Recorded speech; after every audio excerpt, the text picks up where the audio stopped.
There we go. We did it. All right. Well, we better smile for a minute. We better. How are you, everybody? Welcome back. We are back. It's so good to be back on the lives, even though it's not Monday Night Live. I know, but it's Tuesday Night Live. Tuesday Night Live. I don't hate it. I don't hate it either. I don't hate that. And I love that this is the second week in a row. Second week. Starting to recreate that habit, get in the zone of it. So yes, it's going to be a real thing, you guys. So we were kind of thinking that this week I'd be in Chicago, but that got shifted a little bit. So here we are. It worked out really well. So we're excited to be back with you. And as always, I'm Dean Nixon, the lovely Kate Semmens. We're coming at you live from St. George, Utah, and TurningLeaf Health and Wellness. Our goal is to, as always, provide timely and important topics of self-help that helps you to learn and to grow, and things that you can take and work on through the week to move your lives forward. Yes, perfect. If you want to join us almost every single Tuesday, very live, right? The best platforms that you can reach us are on our Instagram, TurningLeaf Inc. on Instagram, or our YouTube channel. Those are the two places we will be going live every Tuesday. I'm just going to say it. I'm just going to commit to it, Dean. I love it. I'm just going to put it in there and we're going to commit to it. Yeah. So every Tuesday evening, those are the two places you can catch us live. Like we did last week, once our live was done, we just shared it across all of the other platforms. So instead of 7 different things that we're staring at, trying to bring you some content that will help move you forward, we only have 2 cameras that we get to check out. Which is a lot easier. It's a lot easier. Gosh. Should have seen us starting them all before, and then So if you ever go back in our feeds, you can always go back on our Facebook page, our YouTube channel, our Instagram pages, and you can kind of go through and you can find a lot of our other topics that we've done through the years. So as we kind of clock into 2023 pretty quick here, our goal is to keep moving these topics forward, like the one tonight. We think it's going to be very helpful. So before we begin, hello everybody, all the waves, tons of waves, tons of people saying hello and thank you. I have to be honest with you, with my eyes, I don't like to say old, but I can't see the writing. So I see a lot. Hello, I love you. I see Camry, I see Justin. We love you very much. So thank you for saying hello to us. Yeah. So with no further ado, let's dive into our conversation tonight, Dean, shall we? Yes. And already on the YouTube, I've titled this one, or we've titled, because it was a collaborative effort. I can't take all the credit. More you. But what we wanted to talk today about, we just titled it, this is your reality check, right? Like just checking into reality a little bit. And so we've got some points, some talking points we want to hit and make sure we have a beautiful conversation about. But. Yeah. Well, one of the things, and as always, a lot of what Kate and I like to present to you is very reflective with what's coming off of our couches or coming off our conversations via our Zoom calls with our clients in different states. Support groups that we're participating or running, et cetera. So this one had a lot to do with, as we were talking, that inability at times to feel like you understand what reality is. And it's so interesting to me how isolatory, and you always, if you go back in any of our topics, this is a drum I've been beating for how many years? It's a common thread. So we live in this real isolatory world right now. It's very easy to kind of get caught up in the glass window, as we call it, which is what you're watching us through right now. As a result of that, it's hard for us to really determine what is real and what isn't real, because a lot of our interactions during the day are either very work-oriented or getting our kids off to school and back-oriented, or just moving through the day oriented and through social media and through the glass window. So as a result of that, it's hard for us to stay out of our heads. When we spend so much time in our head, oftentimes it's hard for us to determine, like, what is real and what isn't real? Is what I'm experiencing, what I'm thinking, what I'm feeling, and we don't really have that ability to really ground ourselves in a sense of reality. Absolutely. And I think another aspect that comes into play here is we not only have all of those pieces, but then when we're in those different environments, like at work or at home, we're out socializing, we create these masks or these images, or we have a perception of the way that we should be showing up, to get our value, to be significant, and all of the different ways that we seek to do that in our life, which then further pushes the illusion or the enchantment that isn't really reality also. Yeah, the non-reality. Exactly. Piece. Yeah.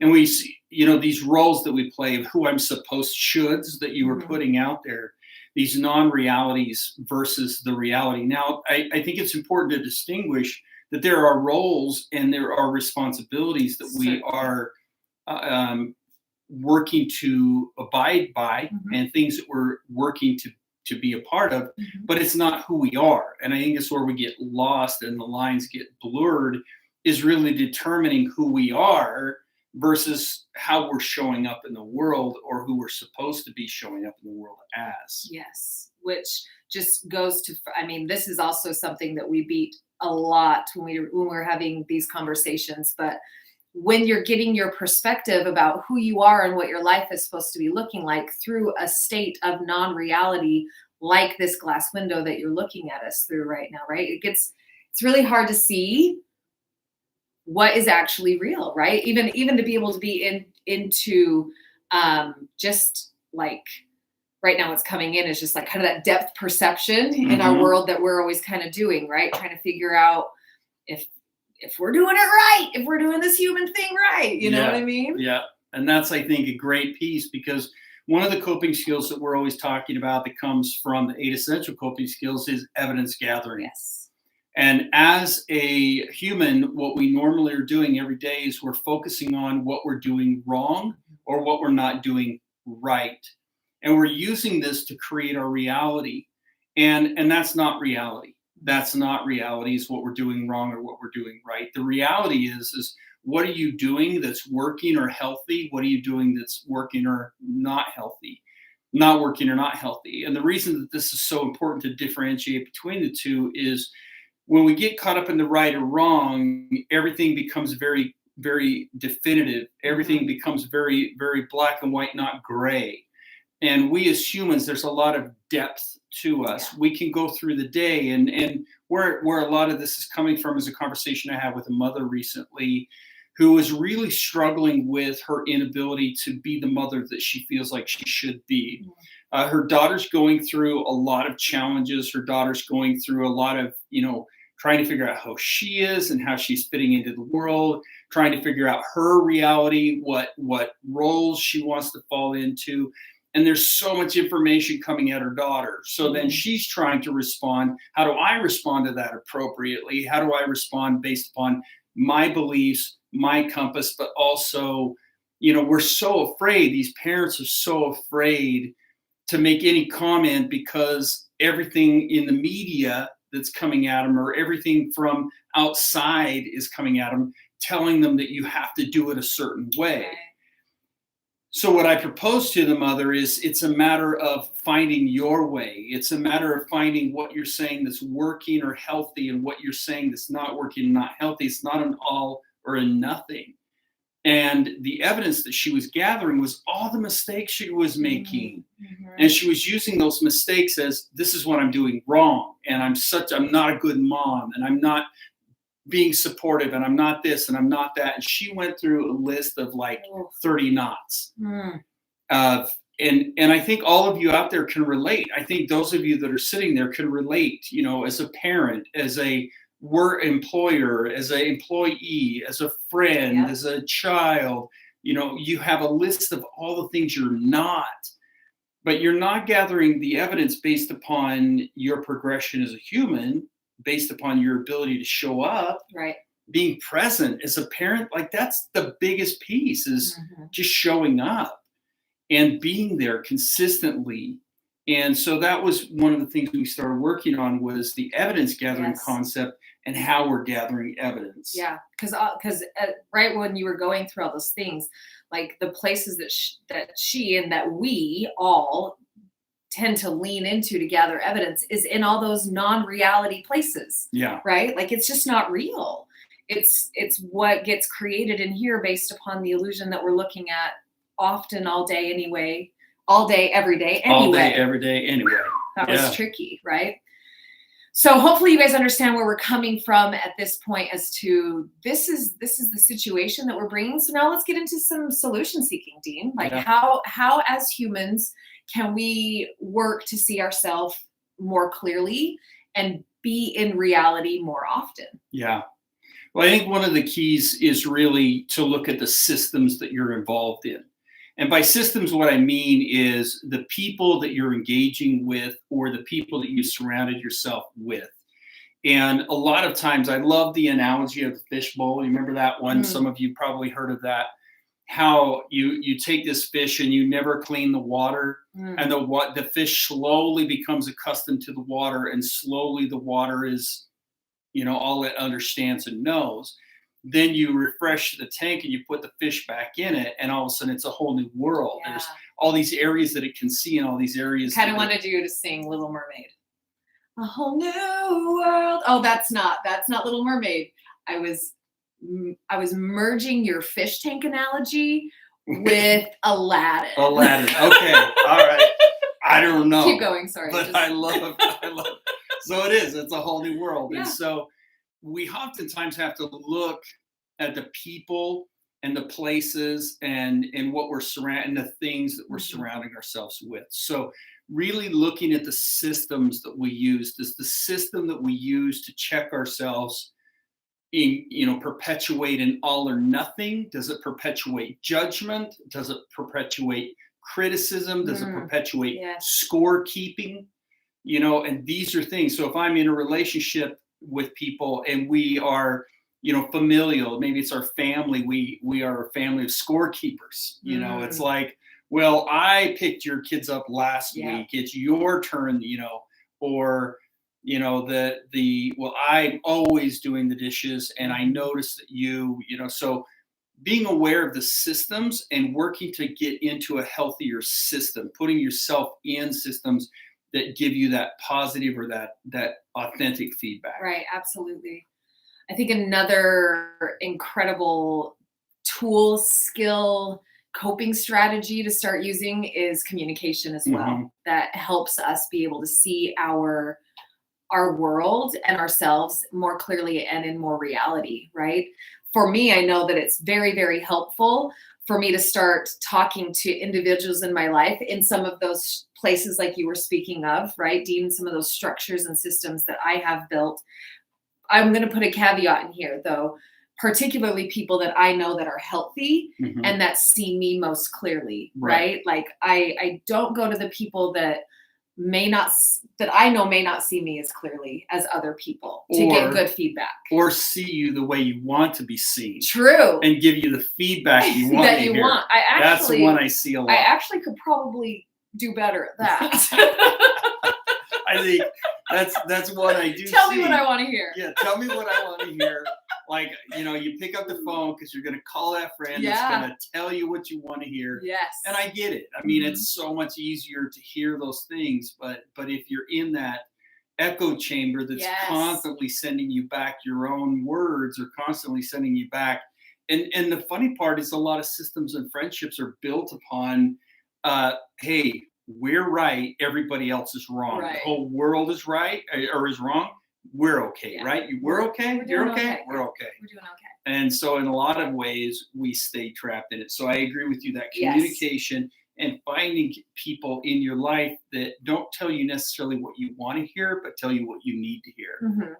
Yeah, I completely agree. And just being able to say, hey, I love how Brene Brown puts it. She talks, I can't even remember, I think it might be in Daring Greatly. I'm not sure which of her great works that she's done, that she's put out, where her and her husband were having some struggle, right? And she would create these stories in her head of what she thought was going on with him. And so they made an agreement basically that anytime that started happening for them, that she would just say, hey, this is the story I'm telling myself, right? Because that's what we do. We just create all of this nonsensical illusion inside of our mind, when really just to go to like an individual like we've been talking about, right?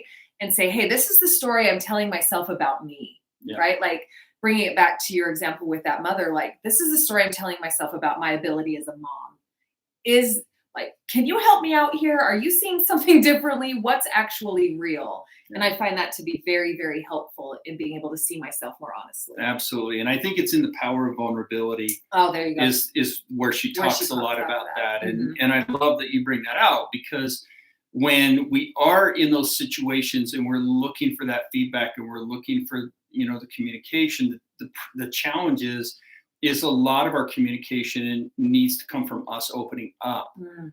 And due to that isolation, due to numbing out through other sources, media, food, or whatever we do, Yeah. we kind of self-soothe it away to the point where we're not opening up. And so a lot of times I may even be around healthy people that will give me that honest feedback. But if I'm not opening up with them, if I'm not vulnerable, that's why I love that you brought up, Brené's power of vulnerability. If I'm not bringing up that vulnerability, if I'm not bringing up those pieces to get a reflection back, then I'm not gonna see the truth of it. And I can't tell you how many times parents, and this is something, way back from 1990, working with teens and parents all the way through the 2000s into 2008, working with those parents in teen treatments and beyond 2008, was that they feel so alone. Parents feel like they're the only ones dealing with this, because when somebody says, well, how you doing? Everybody's like, oh, I'm good. They're doing this, they're doing that, they're involved in this, they're involved in that. But nobody's just sitting back going, hey, can we get coffee? Can we go for a walk? Can I talk to you? Can I open up with you? These are things that we really need to do. And I love that you bring up communication. I think it's a powerful tool. So systems that we're functioning in, communication, those are two very powerful tools in helping create that reality. Yeah. Something else that I'm just thinking about right now in just a couple of minutes, and I'd love to get your feedback on it as well. What I particularly enjoy about this conversation is because when you can bring these things into your own accountability and seek to understand yourself and see your life in more reality, it's less traumatic than when people do it for you, right? Like, I think about sometimes some of these reality checks that people will give me, or that life will give me sometimes, and it can be uncomfortable. It can be difficult to swallow. Whereas if you understand that this is a real, normal, natural nature, three N's there, right? Of the product of our society at the moment, right? Like, I think that, like Dean said, I think all of us can really sit back and say, oh yeah, I can see how that works in my life that way, and my experience of being in some non-reality spaces, right? So by taking accountability with that within ourselves and seeking to just kind of always making sure that we're not living in Wonderland, right? Like, that we're not just in this illusion, and most importantly, putting us up to a standard that isn't real, right? Like all the I'm not quites. It's so empowering to get into that space. And it's less like staying stuck in a victim mentality and more of like, okay, I'm going to put myself into, I'm the one that gets to bring myself into reality, right? Like I can check my systems. I can get in, if I need to shift them up and get around people that operate in a different way so that I can see it more clearly, then I can create that, right? Like putting ourselves back in that creator intentional mode within our life. Absolutely. Does that make sense? Oh, 100%. And that proactive piece, and I think we become so scared of being wrong because we live in that right or wrong construct I was talking about. We're so afraid of being wrong. We don't put ourselves out there. We don't take the risk. So we stay in our environment. We stay in that murky fish tank, and we hang out with the same people every day that will tell us the same things every day. And so, we do have to be the one that's willing to become present and push out there and be proactive about receiving the help and receiving the feedback and putting ourselves in environments. And I'll tell you, I get worried about it, quite honestly. I think that there are healthy people in your life that will tell you what you want to hear. And there are people healthy people in your life that will tell you what you need to hear. But I know that there's also people that are unhealthy that are out there that will tell you what you want to hear. And some of them are even in our profession. Yeah. That it really bothers me when I get people that will come in and they've been working with someone for years that have just kept them in that victim mentality instead of finding somebody that's really challenging them. Every time you're sitting down with a life coach or a clinician or anybody in our industry, you need to make sure that you're leaving feeling challenged. Yes. You need to make sure that you're leaving feeling that you've been told something that is moving you forward. Ooh. Instead of like confirming, yeah, you're right. You that person has been doing this to you for this, and they've been doing this to you, and they've been doing, you're right. And sometimes we need that. Sometimes I need to have somebody go, you know what, you're right. That is unhealthy. That person's been doing that, etc. But then they need to be challenging me. They need to challenge me and go, so how are you going to move forward with that? What are you doing to move yourself through that? And if you're not being challenged in a healthy way by a professional, then ask them to challenge you. They're probably waiting for an invitation to challenge you. So anyway, that's my 2 cents. Challenge accepted. I know we've got a minute over. I will let you wind us up. Wonderful. So as always, thank you for joining us. We absolutely love you. Your challenge this week is to go challenge yourself, right? Start to like see where places in your world you're in that murky fish tank and need a little bit of a wipe down and to see things more clearly, and get into accountability with that. That is where we're going to be hanging out this week, this guy and me. So as always, we love you. We're so grateful for you showing up here. Please like and share our stuff so that we can help spread the love, like we like to say, get positive influence out into the world. And until next Tuesday, we wish you a very, very good one. We will see you next Tuesday Night Live. It's going to come. It's coming back. Good night. Bye.